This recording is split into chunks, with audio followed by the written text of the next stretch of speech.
जिंदगी के हर पहलू में अक्सर वैल्यू कीमत से नापी जाती है, जो जितना महंगा वो उतना ही बड़ा। लेकिन जब बात महादेव की आती है तो दुनिया की सबसे बड़ी शक्ति को प्रसान करने के लिए सिर्फ एक लोटा जाल और कुछ बेलपत्रे ही काफी होते हैं। न सोना, न चांदी, न कोई दिखावा। ये सादगी कोई इत्तेफाक नहीं है, बल्कि इसके पीछे एक बहुत गहरा संदेश छुपा है, हमारी लाइफ, ईगो और फेथ को लेकर। चलिए समझते हैं महादेव की इस अनोखी पसंद का सच। पहला, चेतना को संपत्ति की जरूरत नहीं। शिवा शून्य है, प्योर अवेयरनेस है। उन्हें किसी चीज को कलेक्ट करने की लालसा नहीं है। दौलत तो मालिकाना हक और कंपैरिजन की दुनिया का हिस्सा है, जबकि महादेव इन सबसे परे हैं। जब हम उन्हें बेलपत्रा और जल चढ़ाते हैं तो ये इस बात का एहसास है कि ईश्वर आपकी जमा की हुई दौलत से इंप्रेस नहीं होते। अवेयरनेस को खरीदा नहीं जा सकता, सिर्फ महसूस किया जा सकता है। दूसरा, जल सिखाता है जिंदगी का प्रवाह। पानी हर रूप में ढाल जाता है, वो रुकता नहीं, बस बहता रहता है।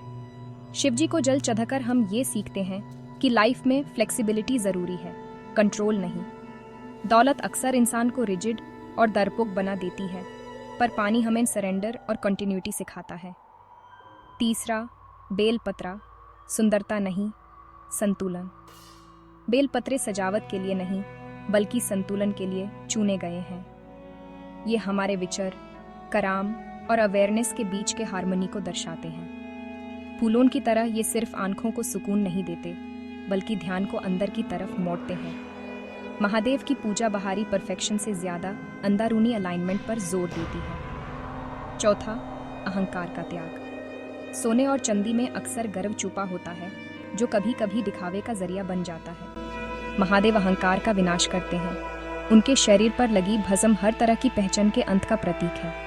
बेलपत्रे और जल के सामने एक अमीर राजा और एक गरीब भक्त दोनों बराबर खड़े होते हैं। पांचवा, प्रकृति ही असली भेंट है। महादेव महलों में नहीं, बल्कि पहाड़ों, जंगल और नदियों के पास रहते हैं।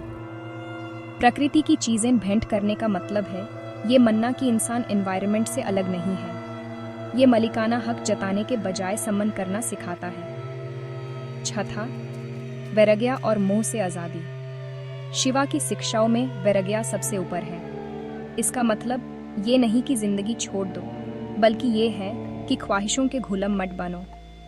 दौलत अक्सर दार और लालच पैदा करती है, पर बेलपत्रे और जाल चढ़ाकर हम लेटिंग गो की प्रैक्टिस करते हैं। ये माइंड को ट्रेन करने का एक तरीका है, ताकि हम अटैचमेंट से आज़ाद हो सकें।